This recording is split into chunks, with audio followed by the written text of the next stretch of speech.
Bismillahirrahmanirrahim. Assalamualaikum warahmatullahi wabarakatuh.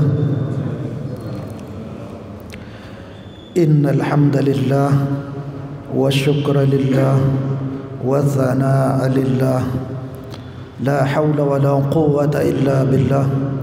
Thumma assalatu wassalamu ala asyrafil anbiya'i wal mursalin Sayyidina wa maulana Muhammad sallallahu alaihi wasallam. Alhamdulillah, puji syukur kehadirat Allah Subhanahu wa taala, di mana pada pagi hari ini setelah salat subuh kita dipertemukan oleh Allah dalam rangka kegiatan rutinitas pengajian kita, yang mana pada pagi hari ini di minggu yang pertama, hari Jumat bulan Juli 2021, yaitu kajian tafsir Al-Quranul Karim, dengan harapan mudah-mudahan Allah Subhanahu wa taala memberikan hidayah kepada kita, sehingga apapun yang ada dalam firman Allah bisa kita pahami dengan benar sesuai dengan ketentuan yang Allah tetapkan. Dan semoga apapun kegiatan kita, aktivitas kita, amal ibadah kita khususnya, mudah-mudahan sudah sesuai dengan Al-Quran dan hadis Nabi Muhammad sallallahu alaihi wasallam. Amin Allahumma amin ya rabbal alamin. Allahumma salli ala sayyidina Muhammad. Salawat serta salam atas Nabi besar Muhammad sallallahu alaihi wasallam. Tentu tidak henti-hentinya kita selalu berharap, mudah-mudahan hati kita selalu terpaut rasa cinta yang mendalam kepada baginda Rasul, sehingga apapun yang kita harapkan, khususnya baginda Rasul pun mencintai kita, walaupun jarak memisahkan sudah 14 abad yang silam. Dan yang lebih khusus lagi, tentu kita harus selalu berharap, mudah-mudahan dengan izin Allah, kuasa Allah, mudah-mudahan kita bertetangga dengan baginda Rasul di dalam syurganya Allah bighairi hisab. Amin Allahumma amin ya rabbal alamin. Jamaah salat subuh yang dirahmati Allah Subhanahu wa taala, pada pagi hari ini dalam kajian tafsir Al-Quranul Karim kita sudah masuk ke surat Al-Imran ayat ke-33,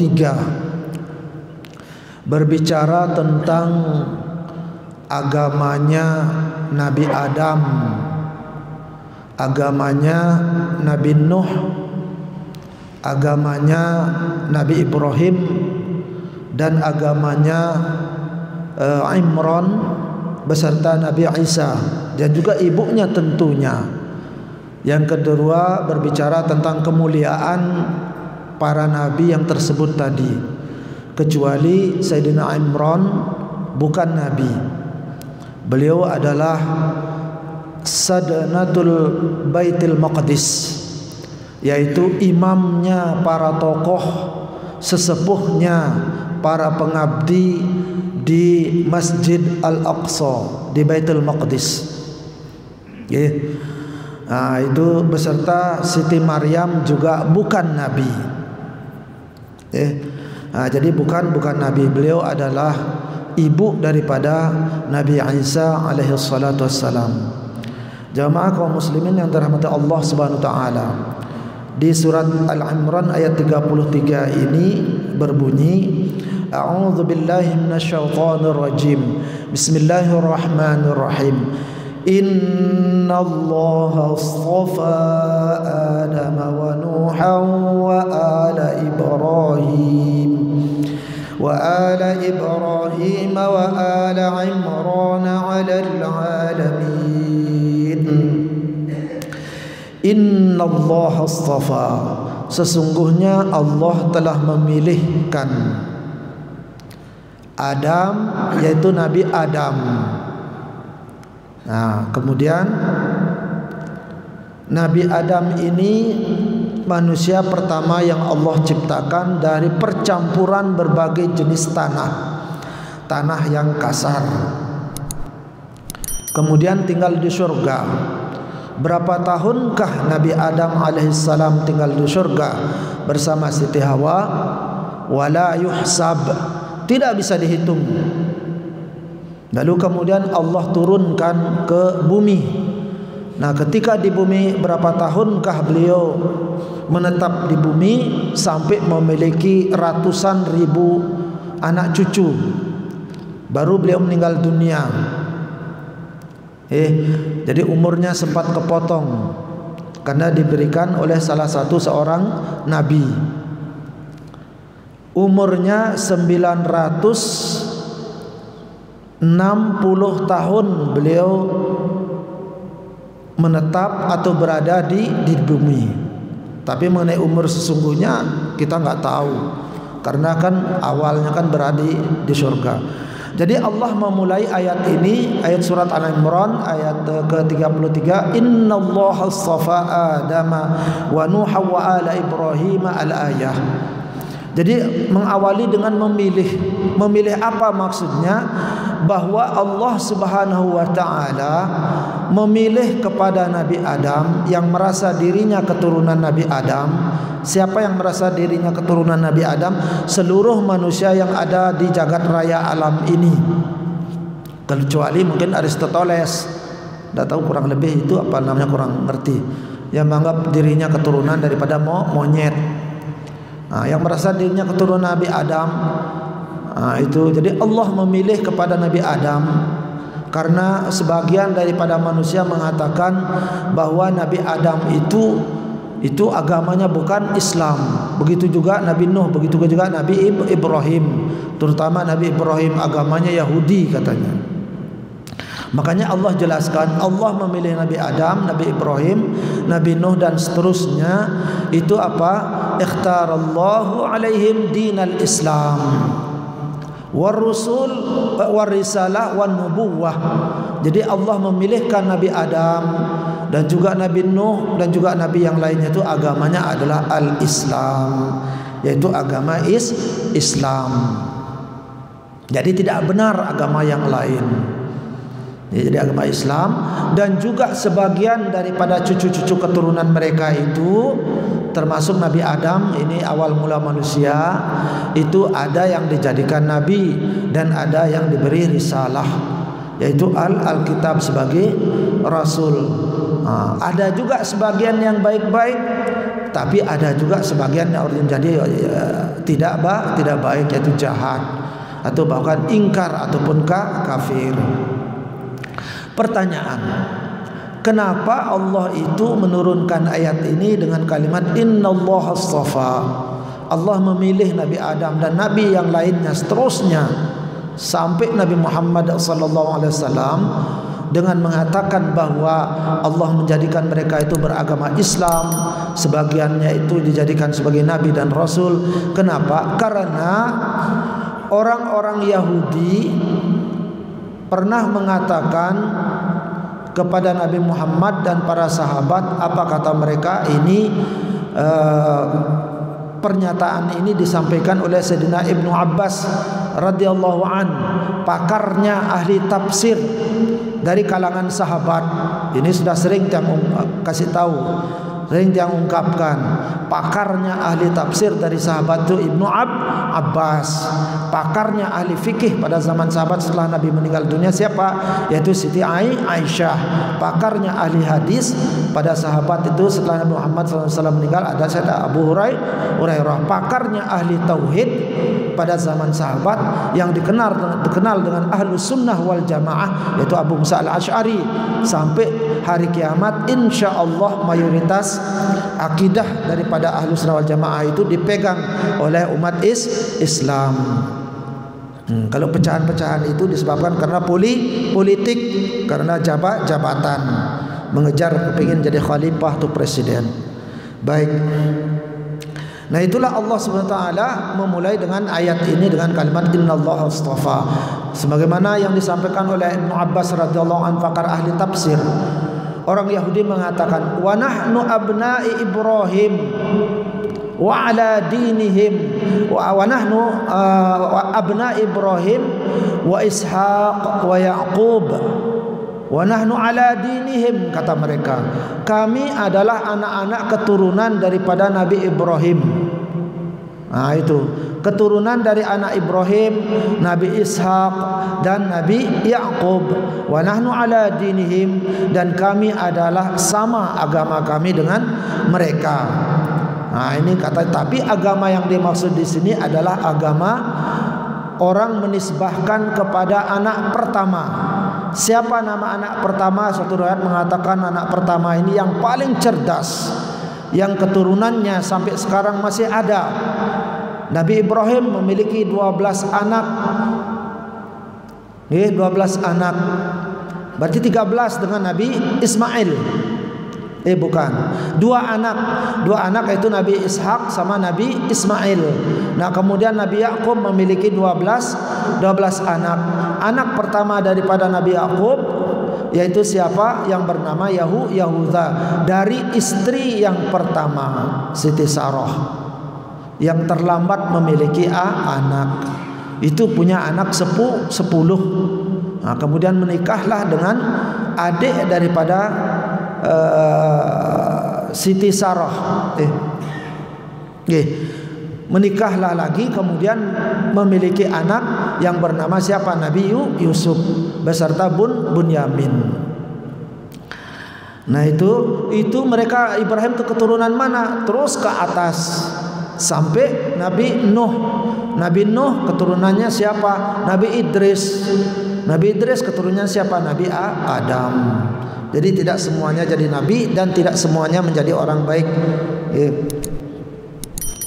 Nah, itulah mereka mengatakan semua agama mereka itu adalah agama nisbah kepada anak pertama, yaitu Yahuda, yaitu arsitek gimana caranya Nabi Yusuf ini adik tirinya daripada mereka itu yang bernama Yusuf dihilangkan, tapi tidak dibunuh. Karena sejelek-jeleknya saudara juga tidak tega membunuh saudara sendiri walaupun dia adik tiri. Lalu caranya gimana? Katanya si sang arsitek ini yang bernama Yahuda yang cerdas ini, yaitu adalah kita buang saja, buang di sumur. Nah, ini cerita ini sering dibaca oleh orang Kepaun ketika mekayat istilahnya. Nah, itu agamanya apa? Yaitu agama Yahuda. Nah, itu sudah dirubah. Padahal aslinya itu beragama Islam, tapi lambat laun kamu agamanya apa? Agama daripada keturunan Nabi Ibrahim. Ketika muncul daripada Ishak, agamanya apa? Agama daripada Bani Israel, karena keturunan daripada Ishak, keturunan daripada Ibrahim. Kenapa dinamakan lakabnya itu Bani Israel? Karena keturunan daripada keluarga besar Nabi Ibrahim atau Nabi Ishak ini itu adalah rata-rata orang soleh. Begitu juga yang 10 yang jahat ini, itu ketika mereka sudah sadar, mereka pun akhirnya bertaubat kepada Allah Subhanahu wa ta'ala. Itu agama itu dinisbahkan kepada keluarga tersebut. Begitu juga, apa agamamu? Oh, agama saya itu agama Muhammad. Apa itu agama Muhammad? Itu Islam. Baik. Nah, itu kata mereka. Maka Allah pun akhirnya menurunkan ayat ini, Innallaha astafa, sebagai jawaban kepada mereka bahwasanya Allah Subhanahu wa taala istafa Adam, memilih Adam itu, yaitu ikhtar Adam wa Nuh dan seterusnya, yaitu al-Islam, beragama Islam. Kemudian wan nubuwah, sebagian di antara mereka itu ada yang menjadi nabi, war risalah, memberikan risalah sebagai rasul. Itu yang benar. Wa antum ala ghairi dinihim, katanya sebagai jawaban. Nah, itu bahwa kalian itu sebenarnya tidak beragama mereka karena sudah dirubah, sudah diplesetkan. Nah, justru agama yang masih murni itu adalah agama yang dialihkan kemudian dibawa oleh Nabi Ismail ke Makkah ketika dibuang di sana. Ketika Allah memerintahkan Nabi Ibrahim untuk membawa istrinya ke Bakkah, yaitu di lembah yang sudah dilihat oleh para jamaah haji yang sudah berhaji. Itu adalah lembah sampai mendirikan Ka'bah. Yang aslinya Ka'bah itu memang ada tapi runtuh, lalu kemudian dibangun kembali oleh Nabi Ibrahim, yaitu pondasinya sudah ada, yaitu ya tinggal dinaikkan lagi. Nah, itu pun agama yang dibawa oleh Nabi Ismail, agama Islam yang dibawa oleh Nabi Ibrahim dan putranya Nabi Ismail itu lambat laun juga berubah. Gara-gara apa? Yaitu yang kita bahas bulan lalu, yaitu gara-gara wasilah. Salah memakai wasilah, akhirnya yang dijadikan wasilah atau jalan itu malah yang disembah berupa apa? Patung. Jadi hancurlah jadi kemusyrikan. Kecuali yang masih utuh, yang masih murni agama Islam, yang dipegang kuat adalah agama Islam yang tetap dilaksanakan oleh keturunan keluarga besar daripada Abdi Manaf dan Hashim, yaitu siapa? Keluarga Rasulullah SAW yang memegang teguh, tidak mau istilah wasilah-wasilah agar tidak salah jalan. Jadi mereka itu tetap menyembah kepada Allah murni. Begitu juga daripada keturunan keluarga besar daripada Siti Aminah, sehingga ketemulah jodoh di sana. Jadi hanya keluarga mereka saja yang tidak bercampur penyembahannya kepada Allah, tidak pakai wasilah, yaitu keluarga besar Nabi Muhammad, keturunan daripada Abdul Manaf dan Hashim, dan juga keturunan daripada Siti Aminah yang satu keturunan dengan Rasulullah dari nenek moyang mereka. Nah, itu yang masih murni. Nah, muncul pertanyaan, lalu kenapa kita hukumkan daripada Abdul Muttalib? Abdul Muttalib, pamannya Rasulullah itu dihukumkan kafir, walaupun dia aslinya tetap memegang teguh daripada agama Islam yang dibawa oleh Nabi Ibrahim dan Nabi Ismail. Tapi ketika sudah terangkatnya baginda Rasul sebagai Nabi, dia tidak mau mengakui daripada kenabian Rasulullah sebagai akhir daripada Nabi, penutup Nabi. Tetap dia hukumnya adalah kafir atau musyrik, yaitu pamannya Rasulullah SAW yang dinamakan dengan Abu Talib. Ini tetap kafir karena dia berjumpa dengan baginda Rasul dan tidak mengakui daripada kerasulan Nabi Muhammad SAW, keponakannya sendiri. Walaupun dia sendiri adalah benteng perjuangan Rasulullah, membela daripada Rasulullah, tapi tidak membela agama yang dibawa oleh Rasulullah dan tidak mengakui daripada keponakannya sebagai utusan Allah. Nah, ini karena dia berjumpa. Coba seandainya Abu Talib ini tidak berjumpa dengan Rasulullah, dia meninggal dunia seperti Abdul Muttalib, kakeknya, apa orang tuanya. Begitu juga seperti Siti Aminah, ibunya Rasulullah sebelum terangkat jadi Nabi. Begitu juga seperti Abdullah, ayahanda Rasulullah, tidak berjumpa dengan Rasulullah, tidak tahu, tidak bertemu dengan masa pengangkatan bagi Rasulullah. Bagaimana agamanya? Ya tetap Muslim. Salahlah anggapan orang-orang yang tidak, orang-orang yang di luar Ahlus Sunnah wal Jamaah yang mengatakan bahwa bapaknya Rasulullah itu adalah kafir, kakeknya Rasulullah itu adalah kafir. Salah besar, salah besar. Yang berani mengatakan adalah salah, tidak boleh demikian. Apalagi ayahanda Rasulullah tidak pernah berjumpa dengan Rasulullah. Begitu juga sama seperti kasus ini Sayyidina Imran tidak pernah berjumpa dengan anaknya Maryam, apalagi cucunya Nabi Allah Isa. Nah, makanya dari itu tetap kemusliman yang dianut oleh keluarga besar baginda Rasul, yaitu dari Sayyidina keturunan Hashim dan juga Abdul Manaf, itu adalah tetap muslim, Islamnya murni. Hanya keluarga itu saja yang menjaga kemurnian daripada Islam yang dibawa oleh Nabi Ibrahim, yang dibawa oleh Nabi Ismail. Jadi biar jelas. Jadi apa yang dimaksud dengan bapakku juga kafir, yaitu pamannya itu yang dimaksud. Itu yang kafir, tidak mengakui kerasulan Nabi. Makanya Nabi itu kasihan, bukan semata-mata karena beliau itu adalah pamannya, bukan, karena beliau itu termasuk yang memperjuangkan, membentengi dakwah baginda Rasulullah sallallahu alaihi wasallam. Karena itulah Rasulullah SAW berikhtiar, karena beliau tidak mau menyebut asyhadu an la ilaha illallah wa asyhadu anna muhammadar, tambahannya asyhadu anna muhammadar rasulullah, itu tidak mau disebut. Makanya dia kafir. Maka orang kafir pasti masuk neraka. Rasulullah itu sangat tahu sekali. Maka supaya tidak masuk neraka, maka Rasulullah pun ikhtiar menjilati seluruh tubuh daripada paman beliau ini yang berjasa membentengi, memperjuangkan dalam dakwah Nabi Muhammad SAW. Dijilatilah semua. Kenapa? Biar tidak tersentuh dari api neraka walaupun dia kafir. tapi Allah sudah punya ketetapan. Yang namanya orang kafir pasti masuk neraka gimana pun caranya. Kemudian dimakamkan. Setelah dimakamkan barulah Rasulullah SAW baru ingat ternyata ada yang kelupaan, ada yang tidak dijilat. Apa itu? Telapak kakinya yang lupa belum dijilat oleh Rasulullah SAW pakai lidah, belum dijilat. Dari sanalah api neraka itu masuk.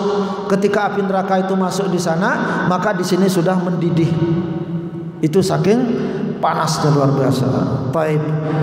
Sesungguhnya Allah SWT memilih daripada Nabi Adam AS dan juga Nabi Nuh AS. Nuh ini adalah laqab. Nuh maknanya ada yang makna suka menangis, suka berduka. Ada yang maknanya itu terlalu kuat, makanya digelari dia Nabi Nuh, mampu bikin perahu. Nama aslinya apa? Abdul Ghaffar. Itu nama aslinya. Ini adalah anaknya si Lak. Lak itu anaknya Idris. Nah, Idris itu adalah keturunan Nabi Adam.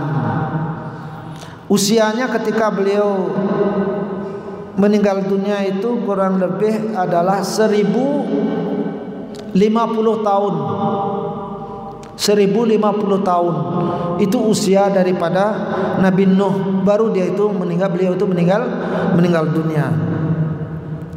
Kemudian Allah SWT melanjutkan wa ala Ibrahim, yang paling dibangga-banggakan oleh daripada orang Yahudi, mentang-mentang daripada keturunan Nabi Ibrahim. Itu usia beliau itu adalah 170 tahun, tidak panjang. Nabi Ibrahim ini adalah tinggal di Yerusalem, Baitul Maqdis. Asal muasalnya itu dari mana? Dari Irak, bukan dari Baitul Maqdis, bukan dari Yerusalem.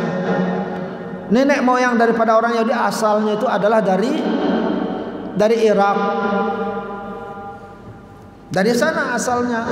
Makanya ketika Nabi Allah Yakub kepingin menikah karena dia sudah dewasa, lalu dinasihati oleh orang tuanya yang bernama Nabi Ishak.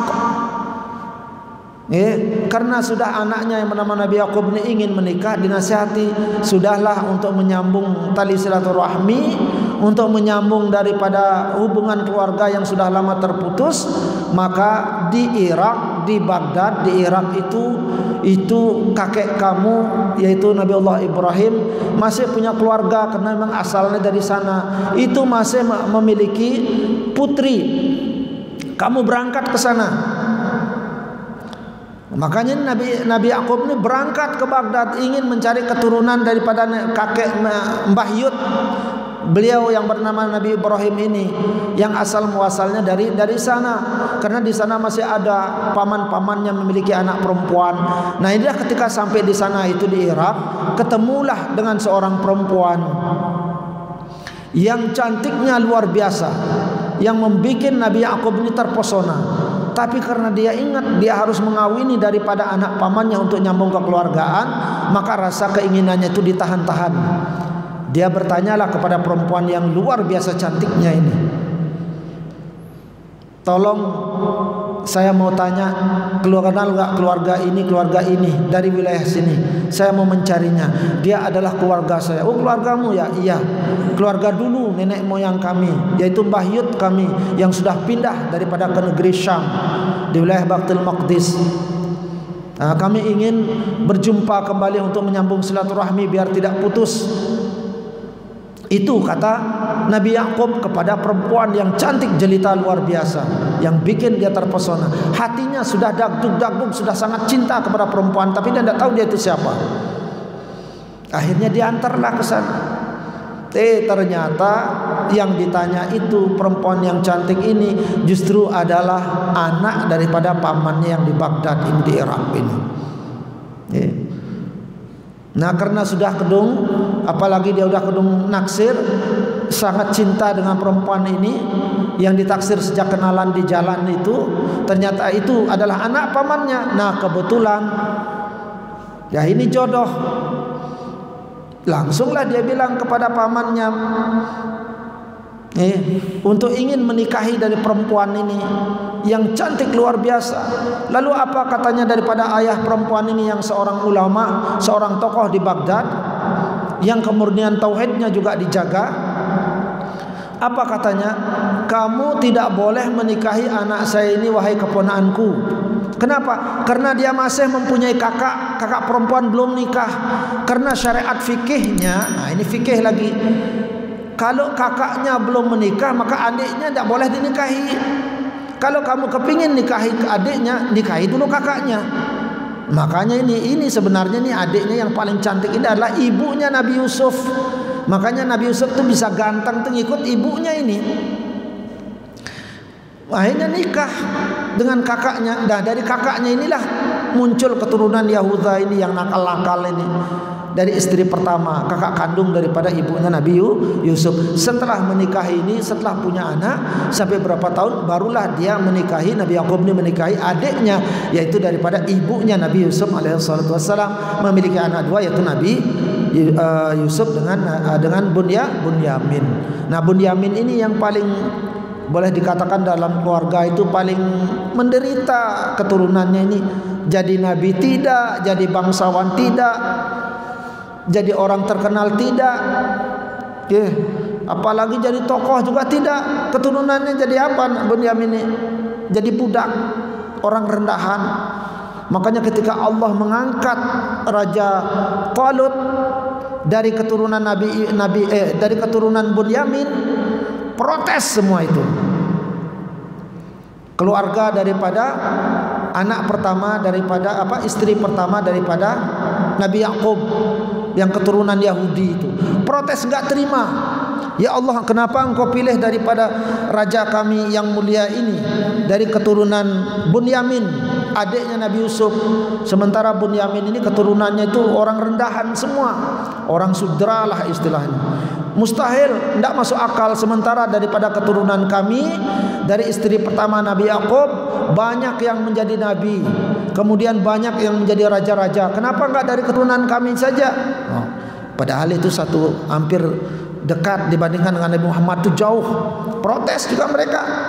Apalagi ngambil Allah mengangkat Nabi Muhammad yang keturunan daripada Siti Hajar yang mantan budak ini, diangkat sebagai orang yang paling mulia di muka bumi.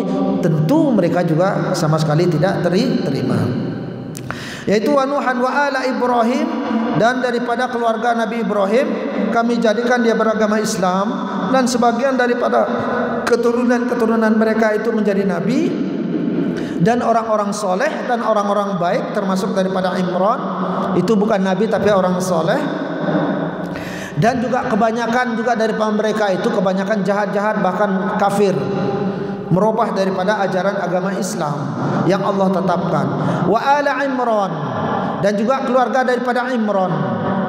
Imran di sini tidak termaktub, tidak tertulis dalam Al-Quran, adalah Imran daripada Maryam daripada ibunya Nabi Isa. Lalu Imran yang di mana yang dimaksud di sini? Di sini Imran yang dimaksud itu ada dua pendapat. Imran ada yang mengatakan ini Imrannya daripada bapaknya Nabi Musa dan Nabi Harun. Nabi Musa dan Nabi Harun ini bersaudara. Makanya ketika dia lidahnya kurang pas waktu berdakwah, maka adiknya mohon pada Allah biar adiknya Nabi Harun ini diangkat jadi nabi. Maka dikabulkan oleh Allah sebagai juru bicara untuk berdakwah. Ini mempunyai ayah namanya Imran. Ada yang mengatakan yang dimaksud di sini adalah keluarganya Imran itu adalah Nabi Musa dan Nabi Harun. Makanya Allah angkat itu anak daripada Imran itu sebagai Nabi Musa untuk menyelamatkan daripada keluarga Yahudi. Begitu juga adiknya yang bernama Nabi Harun. Tapi ada juga yang mengatakan yang dimaksud dengan Nabi Imran di sini bukan daripada bapaknya Nabi Musa, Kenapa? Karena ini ceritanya tidak ada kaitan dengan Nabi Musa, ini jauh sekali jaraknya. Yang dimaksud Imran di sini adalah yaitu siapa? Yaitu bapaknya daripada Siti Maryam. Maryam mempunyai anak namanya Nabi Isa yang tidak memiliki ayah Nabi Isa ini. Buktinya mana? Nah, itu setelah ayat langsung dilanjutkan bercerita tentang kejadian daripada istri Imran yang bernama Hannah, yang memiliki seorang putri, yang diinginkan putra malah putri, maka diberilah nama yaitu Maryam. Nah, itu Allah memilih memberikan kemuliaan untuk alal alamin, daripada alam seluruhnya. Alam yang mana maksudnya? Padahal Nabi Muhammad yang paling mulia di jagat raya ini. Maksudnya alam itu sedunia, alam waktu apa maksudnya? Yaitu pada masa mereka, alamu zamanihim, pada masa mereka pada saat itu. Setelah muncul Nabi Muhammad, maka beliau yang lebih mulia daripada seluruhnya, sampai lebih mulia daripada Nabi Adam. Yatafawwaq ala usulihim. Nabi Muhammad itu justru malah lebih hebat, melampaui daripada asal usulnya yang dari atas sana, yaitu Nabi Adam alaihi salatu wassalam. Maka yang betul, yang kuat pendapat ini, kalau kita kembalikan dengan cerita berikutnya, itu tentu daripada Imran. Nah, Imran ini adalah Sadanatu Baitul Maqdis, imamnya daripada para tokoh, para kiai, para ulama yang ada di Baitul Maqdis. Jadi beliau inilah daripada Imran ini. Banyak memiliki daripada bawahan, bawahan di Baitul Maqdis tu, para ahli-ahli yang ada di sana, tokoh-tokoh, para ulama-ulama. Beliau lah yang jadi imamnya. Nah, ini Sayyidina Imran. Dzurriyyatan ba'dhuha min ba'd. Keturunan daripada mereka itu sebagian di antara mereka. Min anfusihima, asli keturunan daripada Nabi Ibrahim dan asli keturunan daripada Sayyidina Imran, tidak bercabang. Asli keturunan mereka inilah yang dijadikan nabi lagi, yaitu dari Nabi Isa, dari Nabi Zakaria, kemudian mempunyai Yahya. Satu keluarga itu asli keturunan daripada mereka, asli. Ya, ini Imran. Wallahu sami'un alim. Allah Maha mendengar daripada doa yang diinginkan oleh daripada orang-orang yang berdoa, para nabi, dan juga orang-orang yang soleh daripada Imran. Alim, yaitu Maha mengetahui daripada niat orang berdoa. Makanya ketika berdoa itu usahakan antara ucapan dengan niat itu sama. Jangan sampai di bibir kita mohon kepada Allah, ya Allah berikanlah aku anak keturunan yang soleh, tapi dalam hatinya ya semoga dia itu menjadi milioner, menjadi hebat, menjadi presiden, memikirkan dunia. Itu di hatinya, kan salah. Sama dengan orang doa-doanya minta jodoh, ya Allah berikanlah kami istri yang solehah, orang yang berbakti kepada orang tuanya, menjadi panutan, menjadi ibu nanti pada anak-anakku, menjadi ibu yang solehah. Tapi di pikirannya, di hatinya apa? Kotor. Apa itu di hatinya yang ada? Mudah-mudahan dia mulus ya Allah, itu katanya. Mudah-mudahan dia ABG ya Allah, mudah-mudahan singset badannya, gitu di hatinya. Mana bisa Allah itu dibohongi, tidak bisa. Makanya harus selaras. Alimun bin niyat. Jadi seperti yang didoakan para nabi berdoa begitu, antara ucapan dengan hati itu seiring, jadi sama. Makanya alim, Allah itu Maha tahu. Nah, kemudian barulah muncullah cerita ini, karena ini ada kaitannya dengan orang-orang Yahudi yang mengakui bahwa mereka beragama nenek moyang mereka, padahal tidak, sudah nyeleneh agama mereka. Idz qalat imra'atu Imran rabbi inni nadartu laka ma fi batni muharrara fataqabbal minni innaka antas samiul alim. Ingatlah hai Muhammad, yang mana orang-orang Yahudi di Madinah itu mengatakan kami adalah keturunan Nabi Ibrahim dan agama kami itu seperti agama mereka, agama Islam. Engkau hai Muhammad salah, katanya. Ingatlah pada saat itu pada saat terjadi peristiwa, Allah akan jelaskan kepada baginda Rasul Nabi Muhammad SAW. Qalat imra'atu Imran, lalu kemudian dia berdoa berkata, istri daripada Imran, istri daripada Sayyidina Imran ini umurnya kurang lebih 96 tahun, sudah tua, sudah nenek-nenek, sudah peot, tapi belum punya anak. Siapa yang akan melanjutkan daripada tokoh yang bernama Imran ini, imamnya daripada para ahbar, para pendeta yang ada di Baitul Maqdis? Bingung dia. Nah, itu bingung. Namanya Hannah binti Faqud. Nah, Hannah ini memiliki saudara kandung perempuan juga. Memiliki saudara perempuan, namanya siapa? Isya binti Faqud. Nah, Isya inilah yang menjadi istrinya Nabiullah Zakaria. Makanya nanti ketika lahir seorang anak bernama Maryam ini, itu jadi rebutan itu nanti di antara para tokoh ini. Nah, itulah berdoa dia. Ingatlah ketika dia ini istri Imran yang bernama Hannah ini berdoa kepada Allah Subhanahu wa taala. Rabbi inni nazartu laka ma fi batni muharrara. Wahai Tuhan, aku bernazar, aku ingin hamil. Lama asannat, sudah jompo 90-an tahun ke atas. Wa ahassat bil hamli, lalu dia merasakan dirinya hamil. Kapan dia mulai ada keinginan untuk berdoa itu? Pada saat istri si Imran ini yang bernama Hannah ini, dia kebetulan bernaung karena panas maklum di gurun pasir. Makanya Nabi Isa itu lahirnya itu di gurun pasir Timur Tengah, dan Timur Tengah itu tidak ada itu pohon Natal. Dengar-ngarang aja pohon Natal, tidak ada itu. Sudah jelas logika itu begitu, tidak ada itu. Apalagi hujan salju, tidak ada itu. Dia bernaung, berteduh di bawah pohon. Pada saat si Hannah ini, ibunya daripada Siti Maryam di bernaung berteduh di bawah pohon, lalu kemudian beliau itu melihat burung. Burung terbang, menghinggap, turun.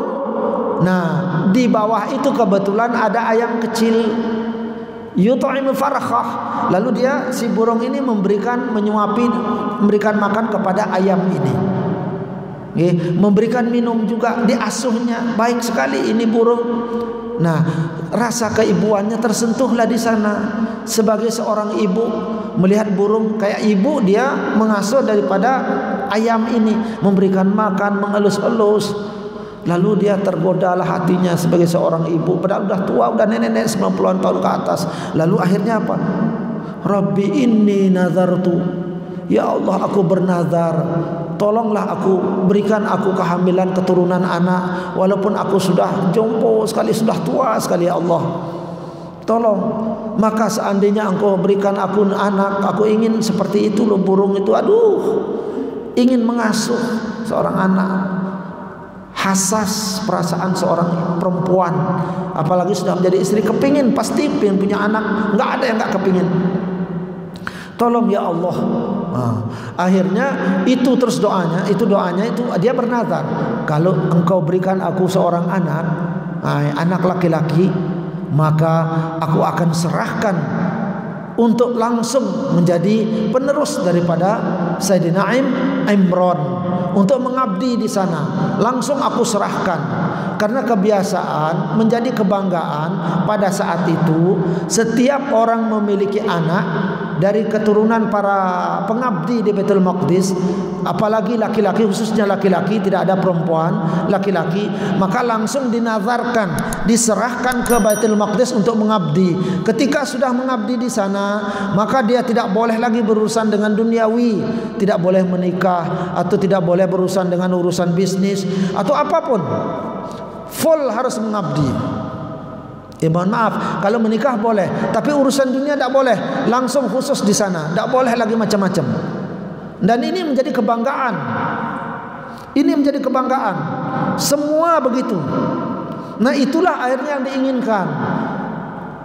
Maka dia bernazar ini karena kepingin biar ada penerus daripada suaminya Imran. Akhirnya bernazarlah dia. Nah, ketika bernazar, falamma ahassat bil hamli, manakala itu perutnya terasa berisi pada usia 90 tahunan. Nah, ini dia tidak pernah cerita apa-apa pada suaminya yang bernama Imran. Pada saat hamil itu ketahuan dia merasanya hamil, diulang-ulang lagi nazarnya. Ya Allah, inni nazartu laka ma fi batni muharraran, inni nazartu laka ma fi batni muharraran. Itu terus diulang-ulang biar enggak keguguran, biar tetap jadi. Dan ini akhirnya ketika pada saat si Hannah ini, istrinya Imran ini hamil, Sayyidina Imran halaka Imran, meninggal dunia. Sayyidina Imran meninggal, tidak tahu dia akan punya anak, meninggal dunia. Fataqabbal minni, terimalah doa kami ya Allah, lancarkan biar nanti ketika lahir itu laki-laki, biar laki-laki, lalu diserahkan ke Baitul Maqdis. Innaka antas sami'ul alim, sesungguhnya engkau maha mendengar ucapan doa kami ya Allah, yang dilantunkan, yang diucapkan. Al-alim, apa yang kami niatkan di hati, seperti yang sampaikan tadi, ketika berdoa selaras, pikiran, ucapan, hati sama, karena Allah tidak boleh, tidak akan bisa dibohongi. Nah itu akhirnya itu yang dia meninggal dunia lah. Sedang Imran tidak tahu dirinya akan memiliki anak. Falamma wada'atha, lalu kemudian, nah ini barulah nanti cerita selanjutnya bagaimana proses kelahiran sampai diserahkan, sampai terjadi rebut-rebutan antara Nabi Zakaria dengan para tokoh-tokoh yang lain yang ada di Baitul Maqdis untuk memperebutkan keponakannya agar bisa diasuh, kemudian diasuh di Baitul Maqdis sebagai pengabdi. Nah, kemudian itu anak diberikan nama dengan Maryam. Siti itu hanya tambahan aja. Siti itu aslinya Sayyidah. Nah, itu Sayyidah, bahasa Amiyahnya Siti, ya Siti. Nah, bahasa Indonesianya menjadi Siti. Siti itu bukan nama, itu tambahan kemuliaan atau sayyidah istilahnya. Nah, mengenai proses kelahirannya, bagaimana proses penyerahan ke Baitul Maqdis, itu insyaallah akan kita lanjutkan di pertemuan yang akan datang.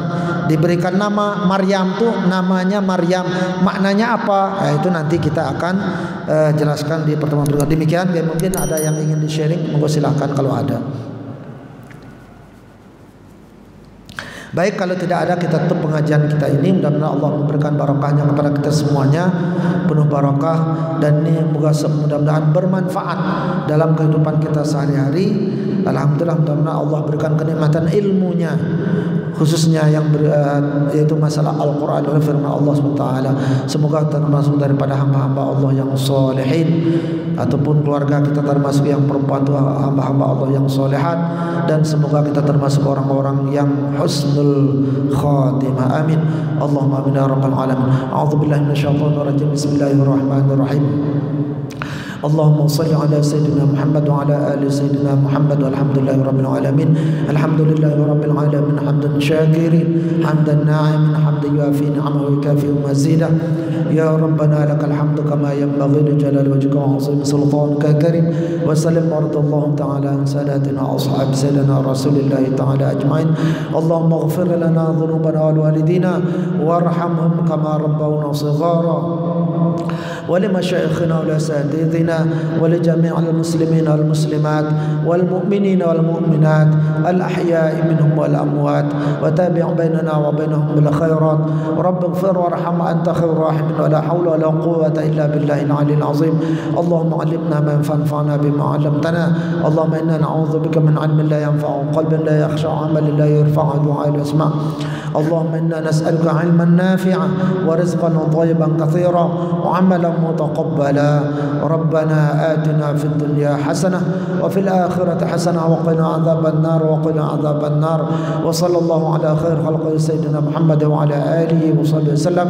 سبحان ربك رب العزة عما يصفون وسلام على المرسلين والحمد لله رب العالمين. ثم السلام عليكم ورحمة الله وبركاته. الله قد كفاني علم ربي من سؤالي واختياري، فدعائي وابتهالي شاهد لي بافتقاري.